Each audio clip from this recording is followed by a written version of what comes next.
I. What?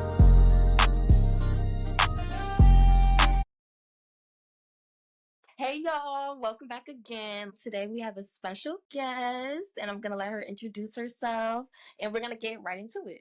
So Hi, you can go ahead. everyone. My name is Carla. I'm a recent graduate from Cheney University. There, I was previously the Cheney Chale's chair captain, and I was also a Keystone Honors student. And yeah, so I'm a recent graduate, just living life as a newly graduated adult. Yes. Do you have a business? Like, what do you do? Like outside of just being a recent graduate? What was your major? Okay, while I was in school, I majored in business administration and management. Oh, period.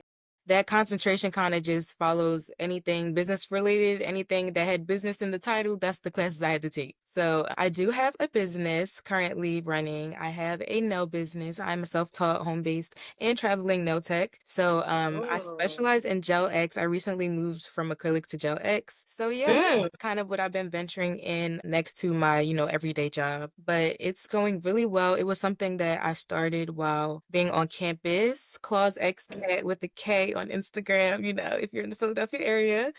And yeah, Yes. so that's just something that I started in college to kind of be a way for me to make some money while being on campus and not having enough time being a student athlete. So I can't have like a full-fledged job. But that Yeah. right there definitely like helped me not only in my study because it was like running a business while learning about business, but it was Hmm. also like good learning experience to like kind of getting used to working and having school. Like it just kind of got me in that field of making my own money? Yeah. How did you come up with the name? So I think it's so cute. I love this. So, the clause part came after my initial spell out Cat. My name is Carla with a K, and my initial is Carla Alexia Thomas, so Cat. And then clause with a Oh. K, I always just kind of like to play on the K thing because anything that has a C, I kind of like to change it to a K. And I think it just stems from people always spelling my name with the C, like automatically, like thinking it's a Mm. so I just changed the clause to a K because I'm like, cat, it could play on cat. It's claws, like a cat claws. So it just kind of made it. So I just kind of thought it was clever. Like, it's kind of corny, but like, I think it's cute. Yes, I love that. I think it's very cute. I love wordplay. My Yes, name is Kaz with a K, so I'm like, yeah, like I get it. Yeah. yes.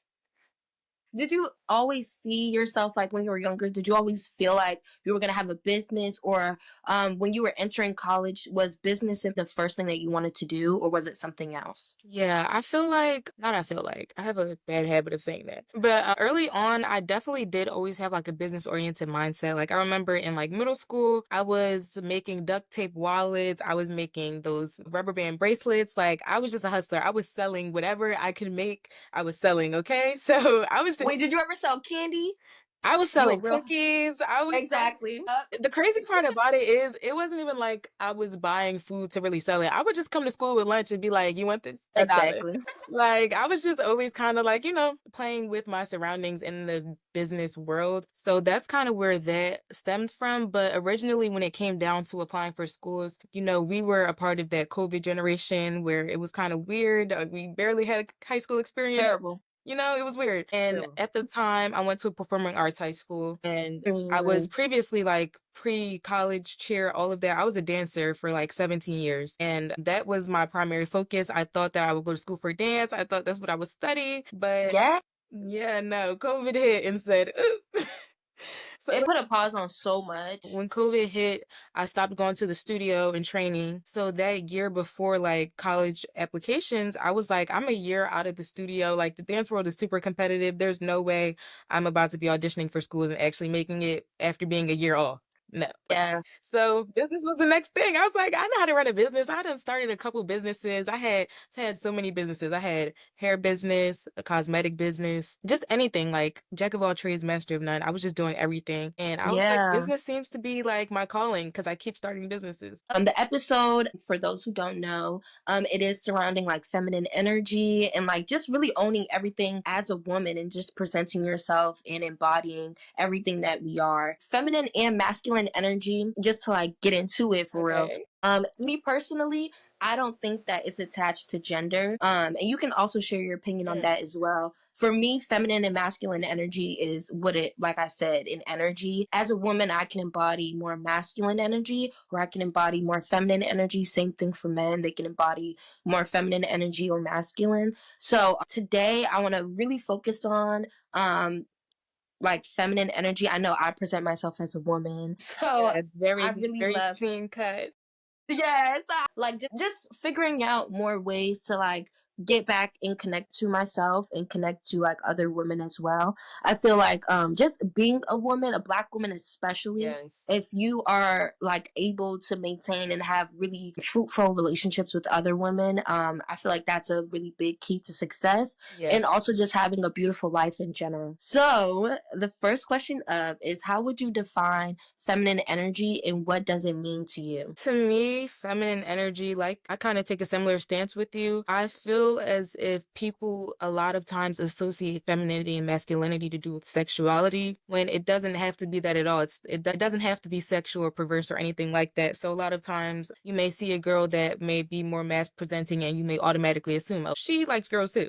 Or you may see the reverse on a guy and you're like, oh, he's probably a little gay. But really, in honestly, it's just kind of like a state of your spirit being like where you're like where you kind of rest. Like for me, I feel like when it comes to feminine energy, it's a very safe place to be. Like when it comes to masculinity and just thinking about what the general like constructs of being masculine man is, it comes with a lot of hiding your feelings. It comes with a lot of putting on a facade just to be a protector and a provider. Whereas in For sure. femininity, you're able to kind of let go of that innate nature to kind of, okay, I have to do this, I have to do this, I have to do this, and it kind of just allows you to slow down and really feel your emotions. A lot of times women, we operate and we're on go go go go go, and we wonder why our lives aren't feeling soft and we can't feel like because femininity does not thrive in stress and just feeling like you have so much to do. It really thrives in rest and peace. Like that's what it really is. It allows you to feel your emotions. It doesn't make you feel like you're over dramatic. To be a female and to be a woman is to feel your emotions. It's the one thing that really sets us apart from men is that we really have that. We really have that. What's that word? Our intuition. Our intuition is like Mm. a gift from God, and only women have it. So it's kind of something that we suppress subconsciously when we don't allow ourselves to feel. You know? Yes, I agree wholeheartedly. I think everything that you said was very beautiful. I love how feminine energy is like defined for you. We have so many similarities. I'm like trying to figure out, well, which one do I want to hit first? Like mainly, I think the biggest one for me, especially right now in the place that I'm in my life, is kind of like, you know how like the soft girl era really started to Yes. become really big last And year. I was Yes, I'm I eating was that eating up. it. Like I'm Yes. living that right now. And I feel like honestly, a lot of times, especially black women, I was reading this book called Post Traumatic Slave Syndrome and just Mm, realizing how stress is really passed down through generations in the body, just even through DNA. Like right. just so many things have transpired between slavery until now. I feel like a lot of black women, we always feel like I have to be doing something. Yeah. Even when you said in the beginning, I'm a jack of all trades. We feel like we have to be hands in so many different pots. We just always live very high stress level, lives. So just entering that soft era and knowing that like I can be feminine, I can be soft, I can chill and I can relax and not feel Yeah. like I'm lazy, I'm not doing, enough, or Exactly. I'm not putting, enough motion into my dreams. And I feel like it's difficult to be in a space like that, especially for black women. I know I put a lot of especially in college, I put a lot of pressure on myself to just Mhm. be like, I need to be the best, and I need to especially do going to an more. HBCU. I Exactly, was about to I need to say, do go to more. HBCU being black, literally kind of, and that's actually funny that you say that because I didn't apply to many HBCUs. I think I applied to only Me two. I either. only applied to Cheney and Howard. And I got into Yeah. both. And I went to Cheney because my biggest thing was financial freedom. I did not want to take out a student loan. And so since I secured Yep. that 4-year scholarship, I was on my merry way. Book bag on. So for me, it was Yes. like I just kind of threw everything to the wind, all my hopes and dreams, like all those 20 schools, I just threw it all away and was just like, this is clearly what God has for me, so let me see what it's about. And Exactly. my reason for not wanting to go to a HBCU is because I understood what it was like to be in Black dominated arenas where it felt like crabs in a barrel, where we were competing against Yes. each other rather than uplifting each other. Everybody's great. Yes, Everybody here is good. It's like imagine going from being one of three to like now I'm like exactly. one in I'm one of thousand. 1,000, especially coming from a multicultural high school where it's like literally like we have Yes. our groups. The groups are set, there's cliques. Yes. And it's Oh like, my gosh. I'm so glad you brought that up because I come from a similar like diverse background. I'm from Boston. okay. So this is predominantly white, but a lot of my schools were very diverse. So do you feel like it was a bit of a hard adjustment for you like being in like you said multicultural like spaces and then going into a like one race like dominant Yeah. place? It was so hard for me. I'm like, dang, so I'm not the best. Like, Yes, like, oh it's my not gosh, just I'm me. not special.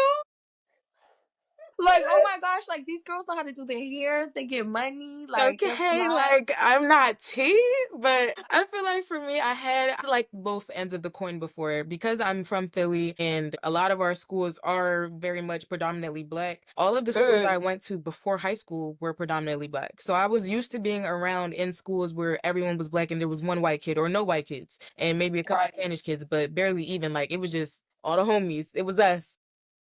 Okay, no palm colored folks. So in those spaces, I understood what it was like to kind of feel like I had to put on a persona because I would be going to these really urban schools, and then after school, I'm going to my very white dance studio to dance with, being the only Black girl in class. And like, so I learned how to code switch and just be in different spaces at a very young age. So by the Yes. time that I got to college and I was back in that space, like being taken out of somewhere and coming back to it, I was just kind of like already know what I was getting myself into, honestly. And it's sad to say that or feel that way, like, here I am again, but it truly is trauma. It's trauma. Character development. I love to say character It development. is very much character development, whether you want it or not. It's happening for you, and Yep. it does build you. It does make you stronger. It makes you wiser. It makes you have to trust yourself in decision making. And I felt like in college, the biggest thing I learned from myself was like my relationship with myself was the biggest thing because the way you make relationships, the people that you let in your space, that is all a reflection of how you feel about yourself and what you want around you. So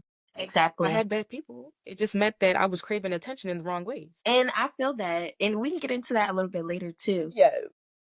Speaking of like childhood and things like that, when did you first realize that you embodied feminine energy? From a young age. I think because I grew up in a house full of women, so Same. my living situation growing up was a bit different because I'm a first generation immigrant from a Jamaican Ooh. family. So growing up in a house, it was like three families in one house. So it's like my grandma's house, right? So she has her Yeah. own room. This her house. Then me and my mom, we share a room, and then my uncle, he has his own room, and then my aunt, her and her three daughters, they have the whole like finished basement to themselves. So it's like we're all growing up in one house, and because I'm around so many cousins that are my age, it kind of was easy to fall into that stereotypical, I guess, feminine energy where you just do girly things all the time. Like we do makeovers. That's so dope. Yeah, like it was fun growing up, honestly. Of course we fought and it was drama and all of that, but like it's like sibling stuff. So it kind of felt like even though I was only a child, I grew up with three sisters in the same sense.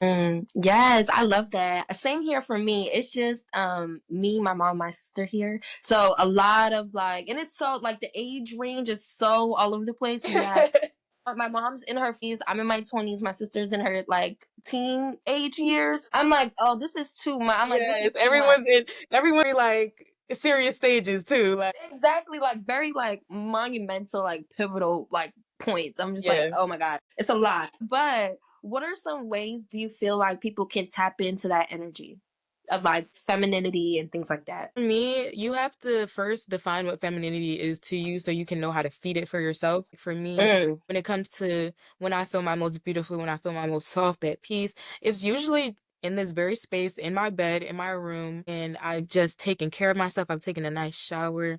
I'm watching things of nostalgia, things that remind me of my childhood, of being a girl, of growing up and watching certain movies and like I'm a rom-com girl, so a good rom-com at ooh, night is going to do it for me every time. I love romance, I love comedy, so a rom-com is like a match made in heaven to me.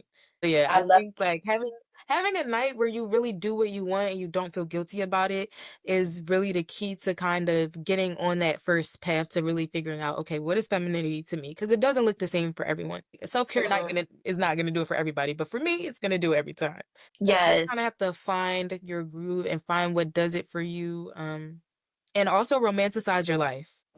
Come on. People will be talking about it like there's a weird phenomenon or it's this weird little trend that's going Mm-mm. on where they hate aesthetics, they hate low exposure. Everyone that follows me, all my friends, they know like they'll be like, Carla, now is not the time for low exposure. And I'm like, it's always time. It's always the It's time always for the time for low exposure because why wouldn't I make the setting beautiful? And everyone's asking me to send the pics at the end of the night. So I don't know. exactly. What do you feel like, or when did you start getting serious about your self care and like taking your me time like seriously? Definitely COVID. When COVID first hit 2020 and we was in the house, it wasn't nothing else to do. Like I vividly remember like I was locked in on social media. I was content creating. I was on YouTube, everything. Like I was just really taking the time to be that hobby little girl. Like I was doing everything. I was having Sunday nights where I was painting my nails every Sunday. This was before I like had a business or anything. I was just doing my nails every week with regular nail polish, watching movies, Harry Potter,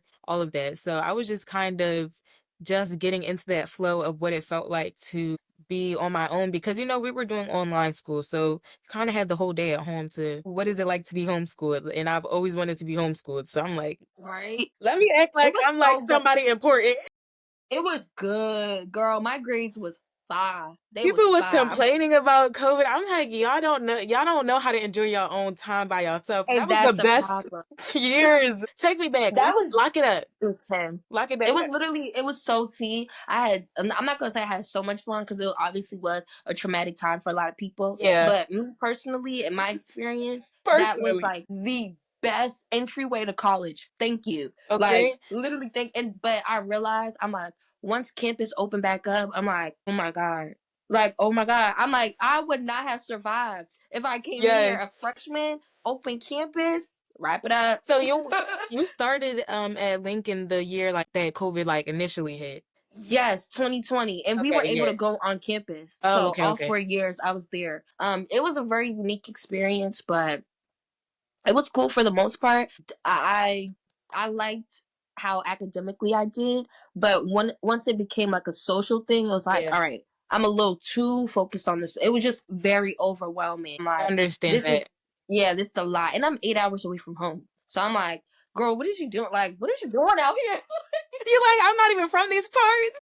I'm not even from here. I'm just out. Like I'm just like, yeah, wrap it up, I'm wrap it up. screaming. But do you think that society misunderstands this type of energy that we're talking about in terms of like just being soft, enjoying our time, getting to know ourselves, and things like that. For sure. Like I said earlier, I feel like a lot of times femininity is attached to like sexuality. And if you show any signs of femininity and you're not a female, that means that you must like have some sort of sugar in your tank or something like that.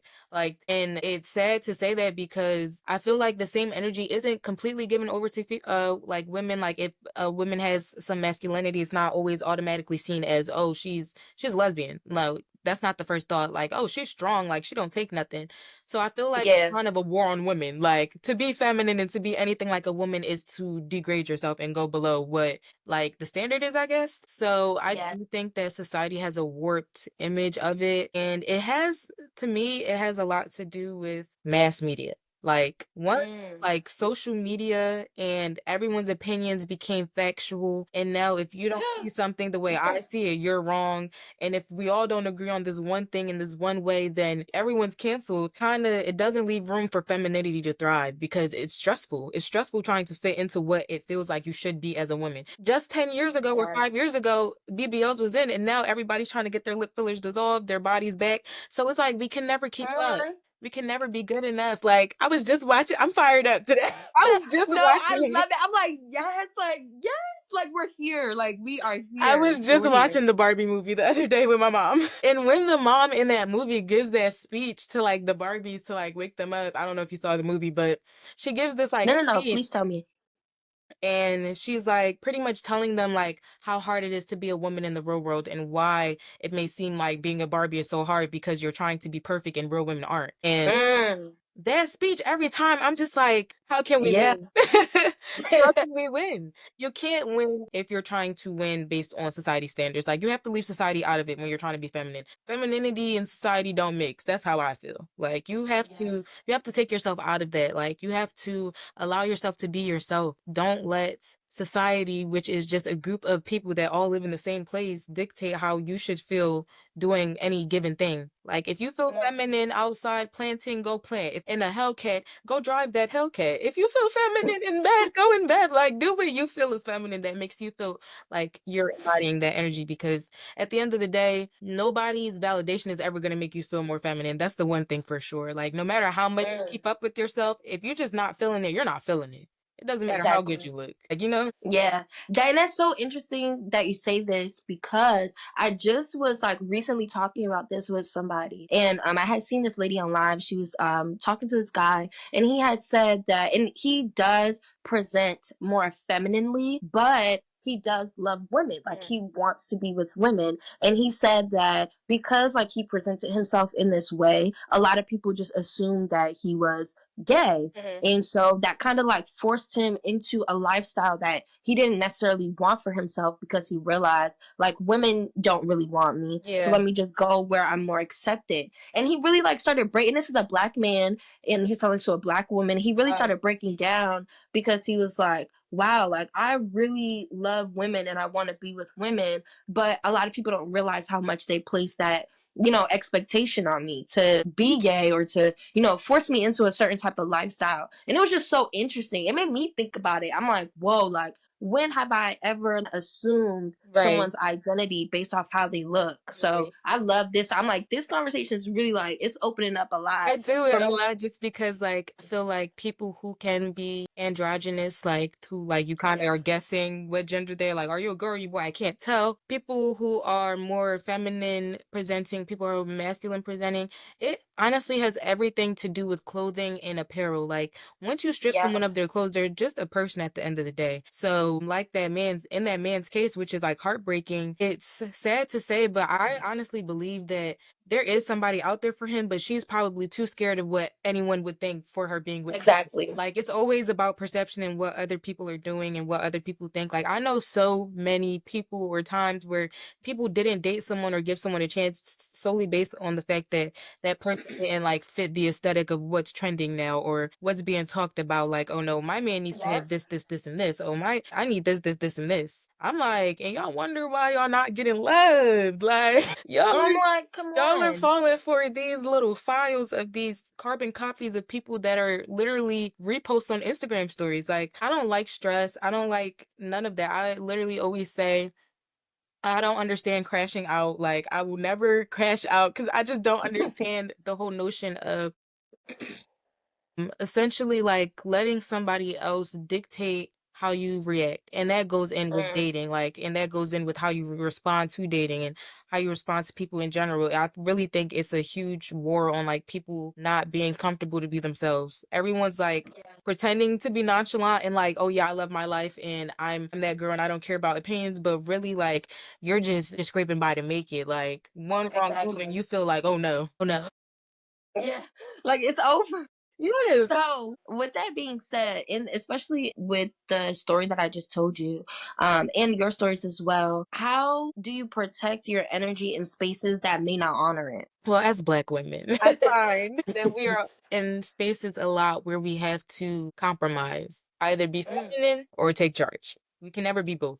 You can never like stand your ground and still be like fem. Like the moment a Black woman speaks out, she is just so rough. She's just so bitter. She's so hard. Like it's an immediate attack on character, and you lose that same respect that a woman would get. Like when you think about it in movies, like old movies, like they always say like, oh, you shouldn't raise your voice to a woman, you shouldn't curse when women are around. Like there were really rules to protect femininity, like literally in society. Like you didn't speak about certain Yes. things around women because you wanted to protect their purity. It wasn't because they felt like women were dumb, because Mm. they're a part of the same X that they're trying to protect them from, but it was just more so of making sure that you weren't putting her in a place of feeling like she was having to come outside of that feminine energy and feeling safe. Exactly.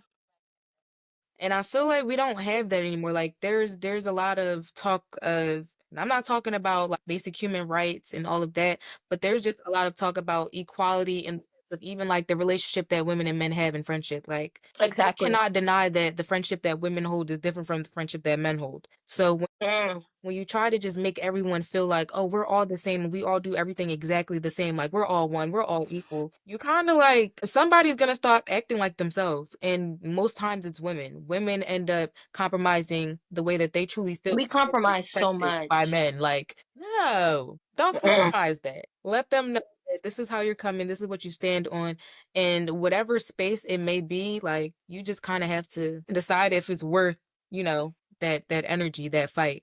And I know for me, I don't think I've ever been in a space where I really had to like, I don't know, like just come out of my feminine energy and really like put my foot down in any way. I feel like I've kind of always had a really calm spirit. Mm. And when I'm Yeah. around authority or like people and things like that, like I've never really had too many problems with like combat. I don't know. I think I just know how to work people. Yes, I was gonna say, like a calm spirit, but a strong demeanor about yourself. It's Yeah. not, yeah, like you don't have to, act out of character for people to understand. Like I'm not playing with you. Yeah, like Like, I feel like people take me serious. yeah, exactly, exactly. And I So get that what from my advice? mom. I get that from Thank her. you. Thank you, mom. Thank you. So what advice would you give to somebody who wants to embrace their feminine side? My advice would be to cast all opinions to the side and live your life. That is truly it, because comparison is the thief of joy. Don't compare the way you see femininity to somebody else. If somebody else has the aesthetics out the woodworks on their Instagram page, that doesn't mean they're more feminine than you. Or if somebody is out to brunch every weekend and you feel like you never go anywhere, that doesn't mean anything. Like you really just have to first become content with your life. Be happy. Mm, Stop complaining. Be happy. Start to congratulating yourself. Oh, I'm so happy. I have so much laundry to even do. I have a whole yes. house to clean. I have so many dishes from food I've eaten. My belly's full. Like start to be content with your surroundings, and I feel like that's when you'll start to like see that feminine energy like really be able to come natural to you, and you just don't even feel yourself trying. You just feel yourself being more grateful, being more soft, and being more feminine. Like Yes. it's just a whole energy behind it. It's a whole perspective switch. Like you just have to kind of stop looking for so much out of life and look at life and just make something out of it. You know, Yes. like I agree. life I is gonna be would life. I agree with all of that. I would even add that in order to like embrace your feminine side truly, tap into your intuition. I feel like women, like that's just something that we have, like Yes, just being intuitive and things like that. Also, tapping into creativity. I feel like a lot of people don't realize like how creative women are and how we just really come up with so many different you things literally bring in our life. brains. Exactly. We literally create life. Like that one big part. Like I literally bring life into this world. So I just feel like because we can start and birth new generations, it's like we're so powerful. And I feel like a lot of women don't realize that. Like once Yeah, you put like I feel like a lot of people take for granted the fact that like we can bring life into this world. Like wow. Like once you realize that, then like everything else kind of just becomes like a trickle effect after that. that was good.